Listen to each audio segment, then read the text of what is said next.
All right, we are live with another instant reaction podcast. The Patriots stayed pat at 106, could have traded up, could have even traded down with some of the movement that happened at the top of the fourth round. They chose to do neither and stay right at 107. And ladies and gentlemen, boys and girls, you wanted it. You asked for it. You wanted it. You wanted offense. You asked for offense. Don't blame me for this. You asked for offense, and you got it. Jake Andrews, center from Troy. We're not that kind of offense. Hey, you asked for offense. They gave you offense. Don't complain about getting an offensive lineman at this point now because you wanted him. A ton of experience, 37 starts at Troy, played guard, played center. They announced him as a center. Seems like he's going to be the backup to David Andrews, at least initially, but he's going to be able to give them that flexibility. And if this just means that James Ferentz isn't on the team anymore, honestly, that much right there makes me think it's a good pick. And it's we know David Andrews, so we got Andrews and Andrews now here at the center position. We knew like David Andrews is not a young pup anymore. Right. You need to invest in center. I liked Ricky Stromberg out of Arkansas a lot. He went yesterday. He's off the board, but I think you needed a center. You needed some interior offensive line help. And this is a guy, he played center. He's also played both guard spots. So I think you got a little bit of a Ted Karras here. And just a super sub on the inside in the fourth round. That's super solid. I think from the boards I've seen, this is a little bit of a reach, but I'm going to be honest, the Patriots are pretty good at scouting offensive linemen, and I'm not going to second guess this. If they think he's a fourth, he's probably worth this pick, and it just gives him a little bit of depth there. Exactly. And as Dark Blue Gold says, just invest in the guys with the same names, right? Make it easier for the training staff, for the equipment staff, and so there you go. So another Andrews playing center. And you want to know something crazy here? This is 3 picks in a row that were at the Senior Bowl. Wait a second. The Patriots traded up to 112. Have made a trade to 112 for 120 and 184. How about that? We're going to stay on. We're live right now. Screw this. We're staying on. You're going to get 2 for the price of 1. How about that? Some breaking news in there. All right. I love it. You know what? It's always wild on day 3. Let me throw something crazy out to you. Ready for this? What if, oh boy, what if the Patriots just traded up for a kicker? Would people lose their mind? Oh my God, that would be so amazing. I don't think there's a kicker worth trading up for in this draft anymore. I like Jake Moody a lot. I had them trading up for him. I never saw him as a third. Listen, I'm not saying it's going to happen. I'm just saying. Who did they jump? They jumped Atlanta. Who else is in that little thing? Let's see. I'll tell you right now. So from 112, from 1 to 113 is Atlanta, Carolina, Chicago, Green Bay is who they jumped. So maybe it's, maybe it's a wide receiver. Maybe it's Kuntz. Bro, honestly, I want Zach Kuntz to come just so he can stand next to Cole Strange on the sideline somewhere. That would be awesome. But, and he's like the measurables from him is awesome. So I think that as a measurables guy, and what we've seen consistently, and what's funny about the Andrews pick is that the Andrews pick kind of deviates from this a little bit, but I think they're always looking for those like crazy athletic guys in the last few. Are you talking about Jake Andrews?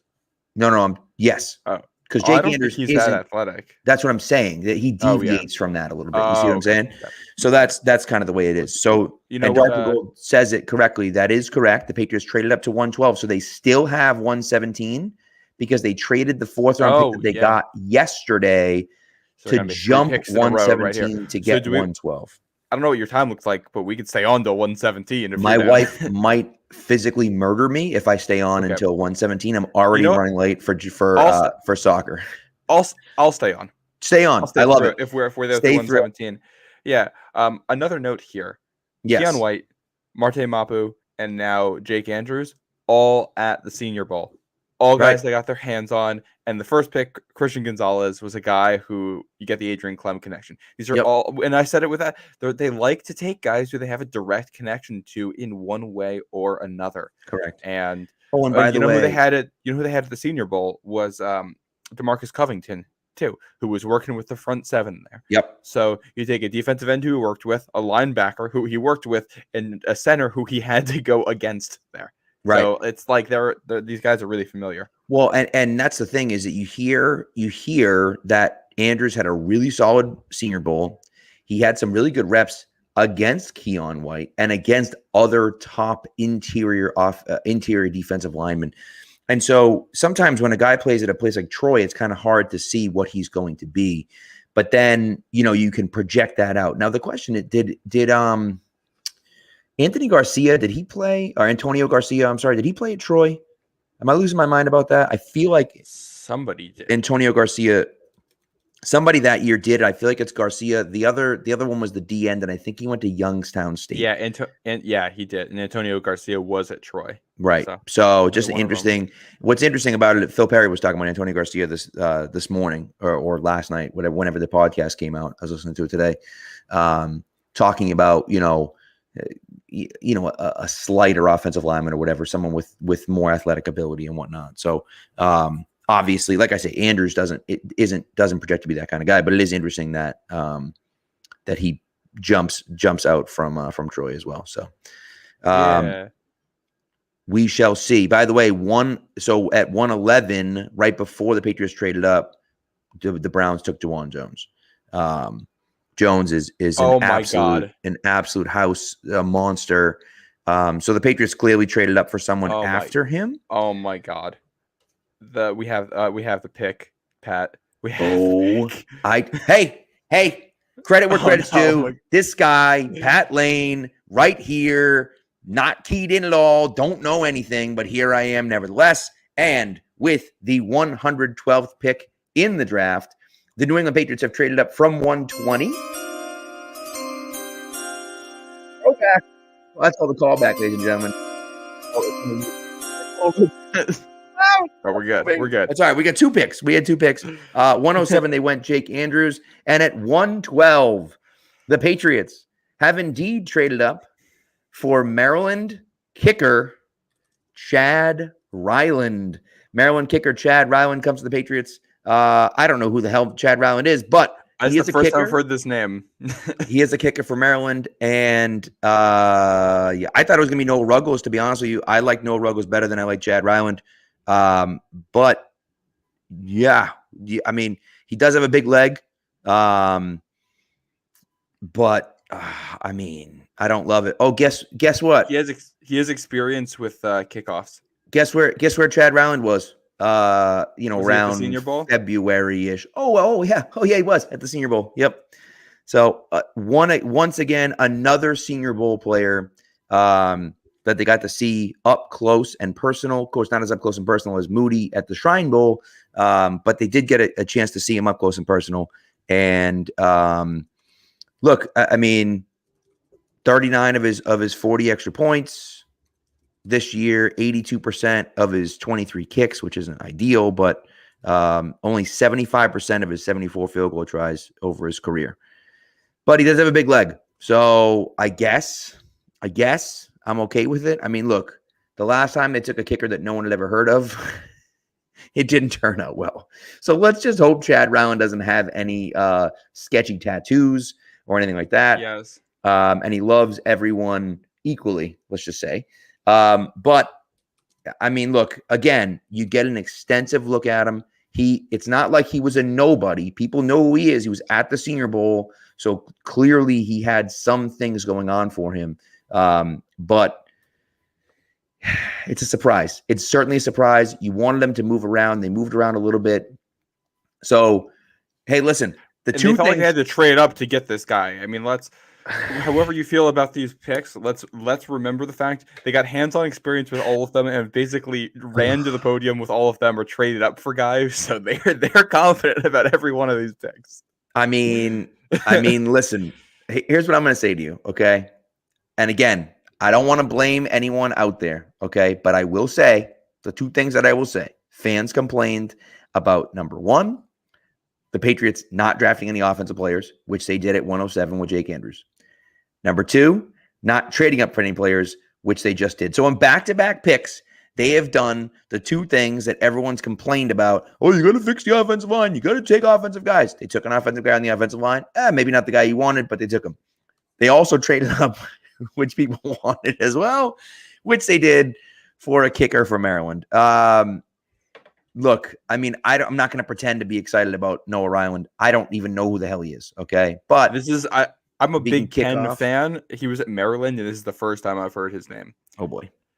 Let's see. He was at where did he play? He transferred. Oh, he was at Eastern Michigan, and then he transferred to Maryland for his last season. Oh, that's Second why. team All Big Ten Conference behind Jake Moody. 80. So he was 19 of 23 on field goal attempts, 3 of 6 from 50 plus yards, 39 of 40 on extra points, and he had touchbacks on 69.9% of his kickoffs. So, I mean, those are good stats. You put those stats up at the NFL level, and I'll be pretty happy with it. I agree. All right, the Bears are on the clock. The pick is in. Let's just stick it out. What the hell? It's just at this point it doesn't matter. If you got to jump, you got to jump. No, it's fine. It's fine. Look, I mean, we're right now. The Green Bay Packers at 1:16 is on the clock, and that's CBS updating me. So, I will take it. Listen, CBS gave Jake Andrews a B and gave Chad Ryland an F. Obviously, I mean they're obviously going to give that an F. But they don't know ball. Well, and listen, here's the thing, right? Here's the thing about Ryland. That pick sucks unless he comes in as a starting kicker and is reliable. If he comes in and is the starting kicker and is reliable, well, guess what? You drafted Stephen Gostkowski in the 4th round. This is like when it comes to the round of the draft, this is a good spot to take a kicker. Right. I'm also reading between the lines here at some of this stuff. If they're trading up for him, that tells me either they really like him or they don't think this draft is that good. They just took an offensive lineman who a lot of guys had as a 7th rounder. They just traded up for a kicker. Wouldn't be shocked to see them make this pick at 117 and then try to get the hell out of this draft. Yeah. Roshan Johnson just went 115 to the Bears, who I had my eye on. But is AT Perry and Tyler Scott still there? Dude, all the receivers, zero wide receivers have been taken so far. They don't, man, that's the thing. We talked about adding pass catchers for this team, but we heard in the pre-draft process that teams did not like pass catchers in this draft, and that's played out for the most part here on draft day. Outside of the first 4, plus Jonathan Mingo was a late riser in some of the tight ends. There's nobody. That's the thing. I think I like the idea of staying on the offensive side of the football. You did defense yesterday, which people don't like, but I think is good. But I do think they go offensive line again. I think it makes sense to go offensive line again. Maybe an actual tackle. That'd be cool, right? Oh, they're on the clock. Green Bay's pick is in. Patriots on the clock. Who's even left at tackle? I don't know. If Freeland went, DeJuan Jones is still there. No, he's not. DeJuan Jones got taken. DeJuan Jones got taken 111, the pick before the Patriots. Oh, I didn't even. Here's the thing: we go live, and it's I'm trying to follow so much stuff. Yeah, he went to the Bears at the Browns. I'm sorry, at 111. So Patriots pick is in again. I think it makes sense to go O-line. I just don't know.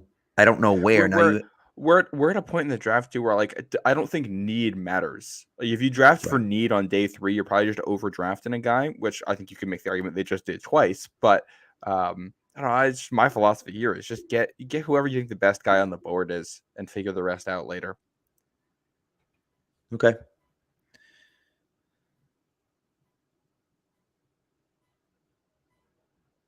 Let's see what happens.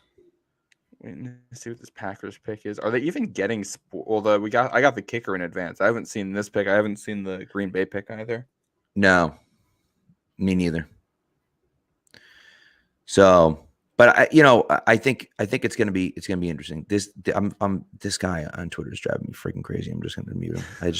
I'm so done. He just said Belichick doesn't like starting rookies. That Christian Gonzalez won't start day 1 because Belichick doesn't like starting rookies. I'm like, dude. We all know of all the people, Bill Belichick makes arbitrary decisions about who to play based on their status when they join the team. Stupidest thing I've ever heard, dude. Stupidest thing I've ever heard. How about this? Ryland ended Terps football. Justin from from Draft Network just DM me. He said that Ryland ended his Terps football career with the highest field goal percentage in program history. How about that? Yeah. So maybe some of his missed kicks were early on in his career, but we'll go from there. So let's get. Well, he this only pick played in. 1 year at Maryland too, so that's part of it. Right. I mean, true. Yeah. Let's get this pick in, and then I gotta bounce. All right, and I'll hang out for a minute when we talk about the pick, and then I'll and go from there. Okay.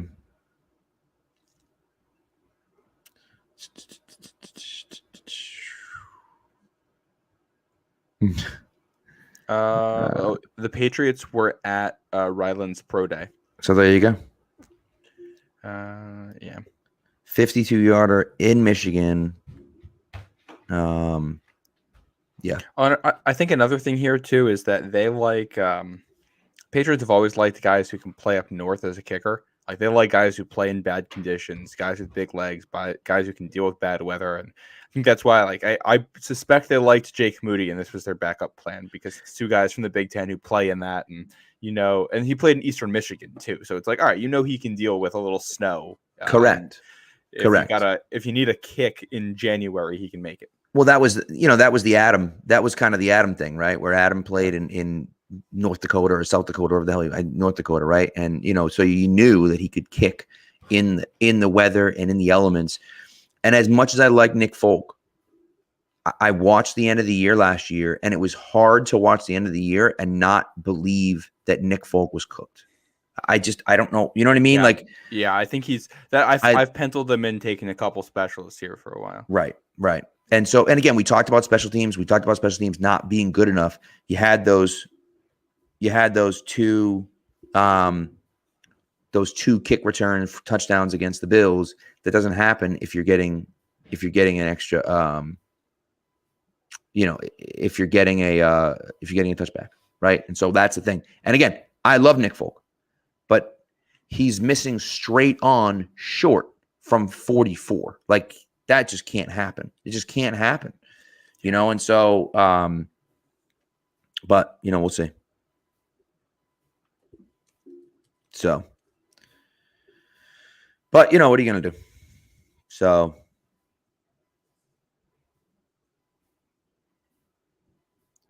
come on, announce the stupid pick, would ya? I have it on Twitter if you want me to give it. Do it. The Patriots select guard Sidy Sow from Eastern Michigan. You're welcome. You boy with another one. Offensive line. Who? He's what do you call it? He was first team all conference the last couple of years. Really old dude. He wasn't at the Senior Bowl, but he was at the NFLPA Collegiate Bowl. Projected to go 4th, 5th round. They're just bolstering the interior right now. Yeah. And honestly, it's one of those things where I just think at this point, right, we can't, I don't want to say you can't argue with, but like, we're not looking at position, right? It's who's the guy, and projection at this point means nothing. It means nothing at this point, right? Oh, Sidy Sow was projected to be a 6th round, but who cares? If the Patriots like him better than most, then fine. He does have some tackle experience, started 11 games at left tackle, but also started 44 games at left guard, 6'5", 323. Big boy. He's a big boy. So, you give yourself a little. Yes. Well, I mean, they're all old guys, aren't they? He's this dude's barely younger than me. He's younger than me by a month, by 5 weeks. Yeah. So there's a lot of old guys the Patriots are taking in this draft, which what I respect. Like they're getting you want guys who can contribute right away. You got like actual fully grown athletes, and you got one guy there, Christian Gonzalez, in the top of the draft, who's freak athlete, young guy, all that, and the rest of these are just super high floor guys. Makes sense. Right. So it just I think people aren't going to like it. I'll tell you right now, people aren't going to like it. People are pissed. No, but it's like, again, this is the offensive line was an issue last year. How much did we talk about this? It was an Right. every game occurrence. Well, the offensive line is a lot better now. You got a new coach and you injected a bunch of talent both in free agency and the draft now. It's going to be better than it was last season. You want to help out your quarterback? Make sure he has time to throw. Like Right. that. And this is the thing with Mac Jones. I think it's pretty clear that when you throw him on the whiteboard, he can do everything you want him to do. He is smart. He can diagnose stuff there. Things were breaking down for him last year because it was happening so quickly on the field and he was getting pressured so fast that he couldn't apply it. Mm-hmm. Bill O'Brien's a great teacher to help him apply it. And now you got a couple offensive linemen who are going to give him the time to actually apply those lessons to the field, to see things out. And it gets a lot easier to, throw to your fourth option when you have the time to get through the progressions and get to them. So I'll take it. Right. And I think this is the other part of it for me, right? And then I gotta jump off.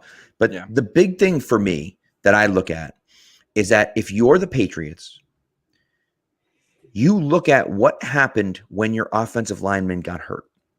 Mm-hmm. And you sit there and say, we can't let that happen. We need to have depth along the offensive line. And they didn't really have depth along the offensive line. Chasen Hines, I know they drafted last year. He was hurt. Andrew Stuber, they drafted last year. He was hurt. So they were both on, they were both 6th, 7th round picks. Those are just flyers that were like, hey, maybe they'll turn into something. Obviously, maybe they're not sold on those guys yet. So you have guys that give you depth behind. Can Sal play a little bit of left tackle or right tackle if he had to? I don't know. I mean, we'll see, right? But I don't know. So he played left tackle as a redshirt freshman back in 2018, and then 4 years at left guard. So 11 starts at left tackle, 44 at left guard. Right. And so that's the thing is that, he has some experience doing it. Is he best suited for that? No, but he has a little bit of experience doing that. And so I think, overall, you get some good depth. You get some guys that I think you're pretty happy about, and you go from there, And again, the kicker, Ryland, be pissed about it. Be upset about it if you want. That's fine. I get no problem with Patriots fans being upset about it. But if he's your starting kicker and he kicks well for you this year, like, you're pissed that they moved up in the 4th round to take the guy that is a good kicker for you, as opposed to taking him in the 6th round when he probably wouldn't have been available. I'm sorry. A kicker went at 99. Like, it's not a super strong draft. So no, that's what's happening. And oh, by the way, at 99, didn't San Fran move up to that pick at 99 to take him? That's so wild. like it is what it is, and people are gonna be upset no matter what. It's just the way it goes. And they're gonna take a punter too. Like, they're 100% taking a punter in this draft. And I'm looking at Michael Turk, who they worked with at the Shrine Bowl, who's a really big leg kicker, a punter, and it's like they're probably gonna take him too. Right. The only pick in here I really question is Jake Andrews, just because there are questions with the athleticism. I agree. Everything. But you know what? They worked with him. So if they liked what they saw, I didn't work with him. I haven't talked to the guy. I don't feel like I'm in a position here where I can tell the Patriots, yeah, Bill Belichick, you got that one wrong and I got that one right. Right. Exactly. And honestly, for me personally, I think that, if you're trying to make your team better, which they are, then we're going, that's what we're doing. And look, I wanted them to take Tyler Scott. I wanted them to take Zach Kuntz. I wanted them to take all these guys, but those guys still haven't been picked. There's a reason why those guys still haven't been picked. It's not like the Patriots, are missing these glaring great players. No one's taking those guys. So it's not as though, you know what I mean? And the other part of it is this. Fine, you want them to take a wide receiver. That's fine. Are they going to crack your top 5 this year if you draft a guy? And it sounds like they view Gesicki as a receiver almost. So I am still a little bit surprised they haven't taken anybody just to put a body there. But remember, they're allowed to go back and sign free agents. There are guys left there. They'll fill out and get camp bodies. And if you can the other thing, if you can run the football, they did not run the football very well last season. Being able to run even a little bit better is going to make you more productive in the red zone, and it's gonna running's not going to set up play action for them. Having a better offensive line is what's going to help their play action next year, because that was the issue. But running is going to mean that they're 3rd and 10 less. You can get to 2nd and 6 instead of 2nd and 10. It just allows you to do a little bit more, makes you a little bit more flexible, and that makes life easier on Mac. 100%. And listen, we're going back to old school Patriots here. The draft, the third round of the draft, it isn't sexy. You're not getting guys that you wanted to see. You're not getting guys that you heard about. That's what's happened forever with the New England Patriots.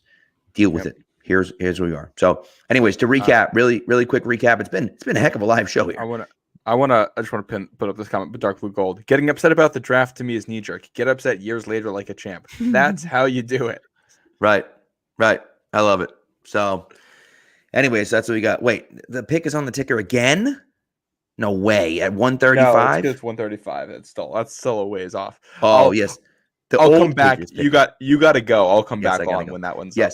But guys, just to recap really quick before we head out. Jake at 107, Jake Andrews, the center from Troy, then a trade up from 120, including throwing in one of those 6th-round picks to get Chad Ryland, the kicker from Maryland, and then at 117, City Sow, the guard from Eastern Michigan, which again, that's to me, that was a guy that was a Patriots fit for them. I think the size, the little bit of athleticism he has. So I'm not surprised by that.